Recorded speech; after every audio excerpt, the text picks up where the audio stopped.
भत्ता संघर्ष समिति जिंदाबाद। मुख्यमंत्री आसुवा कार्यक्रम आम कथा मानि नवा अमर दाबी।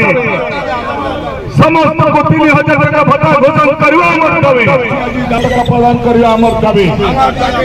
सरकार निर्वाचन बेले देइथिबा प्रतिश्रुति अनुसार सम्मत हिताधिकारी दबा अमर दाबी।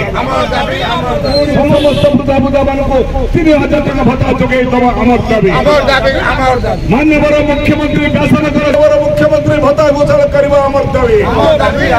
राज्य सरकार निर्वाचन बेले देइथिबा प्रतिश्रुति अनुसार मोहन सरकार आमे क्षमता आसिले तुरंत हिताधिकारी मानक जो 1000 पाउछन 3000 पाइबे, जो 1200 पाउछन से 3500 पाइबे। 3500 पाइगले केउंझर घोषणा कले जिलार कले घोषणा माननीय मुख्यमंत्री। ये जाजपुर क्षेत्र ये बिरजा क्षेत्र व्यास भूमि रे आज ही घोषणा करंतु माननीय मुख्यमंत्री, नचेत आम निष्पत्ति रहीचु आपरे माननीय मुख्यमंत्री केउंझर जिला को जीवाक हेले व्यासनगर जाजपुर जिला देकी जीवाक पड़िबो। रास्ता रोक आंदोलन करिवे समस्त वृद्ध वृद्धा विधवा भौणी भिन्नक्षम भाई भौणी दुष्ट कलाकार मानक प्रति ए सरकार प्रतारणा करिछि। ए प्रतारणा विरुद्ध रे ए संग्राम हम 13 तारीख पर राज्य सरकार देखिए।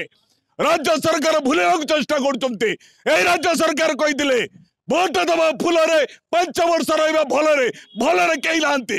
दरदाम बढ़ी लोक आज असहाय विधवा भौणी केमती चलिबो, दुष्ट कलाकार केमिति चलिबो, वृद्ध वृद्धा माने केमिति 1000 टका चलिबे। देइतिबा प्रतिश्रुति पालन कर, नचेत कहितिबा प्रतिश्रुति प्रतारणा परिणत हुए। विधानसभा भितरे विधानसभा बाहर ये लड़ाई बर्बाद हम। ये हूँ भत्ता संघर्ष समितिर आज सत्याग्रह आम आरंभ करूँ। आउ किसी समय पर मुख्यमंत्री व्यास भूमि की आसिले ए सहरवासी पचारे भत्ता कौ दिन दब ये आम अभियान चालू रहा।